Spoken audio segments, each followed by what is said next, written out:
মালদায় লোকসভা নির্বাচনে দুটি আসনে তৃণমূলের ফল খারাপের জন্য তৃণমূল নেতাদের দায়ী করলেন রাজ্যসভার তৃণমূল সাংসদ মৌসম নূর। বঙ্গে তৃণমূলের ভালো ফল হলেও মালদা জেলার দুটি আসনে ঘাসফুল ফোটেনি। দুটি আসনকে পাখির চোখ করে জেলায় বারবার সভা ও রোড শো করেছেন মুখ্যমন্ত্রী মমতা বন্দ্যোপাধ্যায় ও তৃণমূল কংগ্রেসের সর্বভারতীয় সাধারণ সম্পাদক অভিষেক বন্দ্যোপাধ্যায়। এরপরেও দক্ষিণ মালদা লোকসভা কেন্দ্রে জিতেছে কংগ্রেস, তৃণমূল তৃতীয় নম্বরে।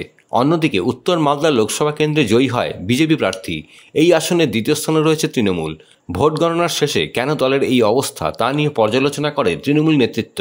সংবাদ মাধ্যমের সামনে মুখ খুললেন মৌসম নূর। কেন মালদায় দুটি আসন জিততে পারল না তৃণমূল তা নিয়ে প্রশ্ন করা হলে মৌসম নূর জানান, এর জন্য দায়ী জেলা তৃণমূল নেতৃত্ব। দেখুন, এটা তো আমি লিডারশিপকেই বলবো, আমাদের নেতৃত্ব আমাদেরকে ডাকবে, এর মধ্যে লিডারশিপকে বলবো। আমার যা যা মনে হয়েছে সেটা অবশ্যই আমি লিডারশিপকে বলবো। আমি নিজে ডিস্ট্রিক্ট প্রেসিডেন্ট ছিলাম, একটা ভালো রেজাল্ট দিতে পেরেছি, কিন্তু এই মুহূর্তে এত খারাপ রেজাল্ট কেন? তো আমার যে অভিজ্ঞতা, সেই অভিজ্ঞতা থেকে এবং এবারও কি আমার মনে হয়েছে সেটাও লিডারশিপকে জানাবো। অনেকে বলছে উত্তর মালদায় যদি মৌসম ক্যান্ডিডেট হতো তাহলে এই সিটটা বের করা যেত, সংখ্যালঘু মুখ থাকলে এই সিটটা তৃণমূল কি কি কি বলবেন? সেটা তো আমি আগেই বলেছিলাম যে বিজেপিকে আটকানোর জন্য আমি খুব আশাবাদী ছিলাম। তবে দল একটা প্রার্থী করেছিল, আমরা সবাই মিলে মেনেছি, আমরা সবাই মিলে ভোটও করেছি। এখন এই কথাটা উত্তর তো এখন দেওয়া যাবে না, কিন্তু আমাদের কী কী মানে চলার পথে যদি কোনো ভুল হয়ে থাকে, কোনো যদি সংশোধন করার দরকার থাকে, ইন্ট্রোস্পেকশন আমাদের করা খুবই দরকার, এবং আগামী দিনে সেগুলোকে আমরা সঠিক করে আমরা খুব আশাবাদী যে আগামী দিনে, যেহেতু আমরা 21-এ ভালো রেজাল্ট করেছি, আগামী দিনে আমরা ভালো রেজাল্ট। উত্তর মালদাতে জেতার চান্স ছিল এবার এতগুলো।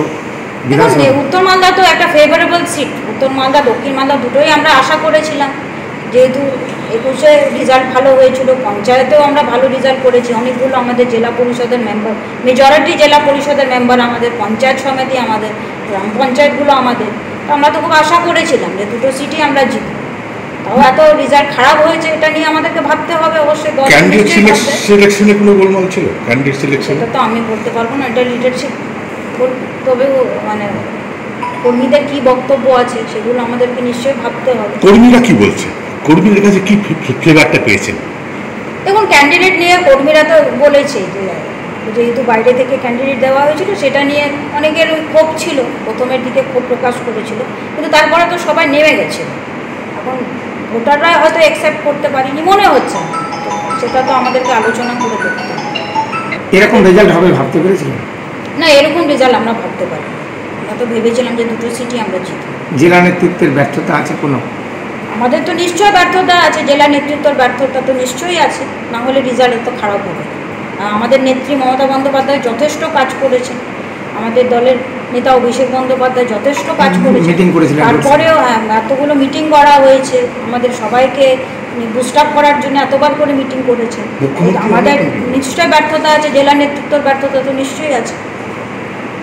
আপনার 21-এ আপনি সভাপতি ছিলেন, তখন এরকম রেজাল্ট, হঠাৎ করে 3 বছরের মধ্যে এত অবাক হচ্ছেন? নিশ্চয়ই আমরা খুব অবাক এবং দুঃখিত। আমরা সারা পশ্চিমবঙ্গে এত ভালো রেজাল্ট, কিন্তু মালদা জেলা এত খারাপ রেজাল্ট কেন, এটা নিয়ে আমরা সবাই খুবই দুঃখিত। দলকে রিপোর্ট দেবেন? নিশ্চয়ই, দলকে তো রিপোর্ট দিতেই হবে, এবং আগামী দিনে আমাদের যদি কিছু হয়ে থাকে সেটা যাতে রেকটিফাই করা হয়, আমি এটাই আশা করি। যদি দেখা যায় যে হেভিওয়েট যারা আছেন জেলাতে, মন্ত্রী, জেলা সভাপতি, চেয়ারম্যান, প্রত্যেকের বিধানসভাতে হার, এমনকি নিজেদের বুথেও হার, সেটা কীভাবে দেখছেন? সেটা দেখুন, অবশ্যই আমরা তো ভালোভাবে দেখছি না। দল ওনাদেরকে দায়িত্ব দিয়েছে, ওনারা লিডারশিপ দিয়েছেন, মন্ত্রী করেছেন, বিধানসভায় ওনাদেরকে দায়িত্ব দেওয়া হয়েছে, ওনাদেরকে ডিস্ট্রিক্ট প্রেসিডেন্ট, চেয়ারম্যান করা হয়েছে, তারপরেও এত রেজাল্ট খারাপ কেন নিজেদের বুথে? সেটা নিয়ে তো অবশ্যই আর দেখতে হবে বিষয়গুলো।